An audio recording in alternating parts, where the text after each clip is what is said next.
เซเว่นเนาะเดี๋ยวว่าเห็นน้องคนหนึ่งเขานั่งเขาทานในคู่มือทุกคนยำตลาดก็เห็นคู่มือทุกคนเนาะเมื่อว่าจะกินข้าวย่างๆทุกคนเนาะนี่เขาก็เลยชื่อนะขนมยังมาลายๆเลยชิแบงให้เรากินน้องทุกคนเอาไป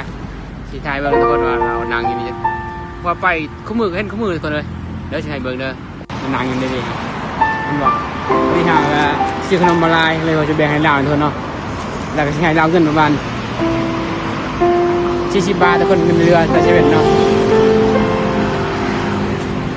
น้องกินข้าวแล้วบ่นี่ยังไม่กินข้าวบ่อยากข้าวบ่นี่อายชื่อขนมมาแต่เซเว่นเมื่อกี้นี่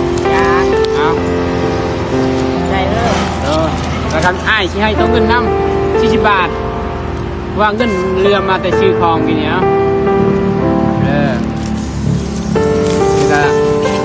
มีนมนี่นมนะไปเด้อใจลายเด้อ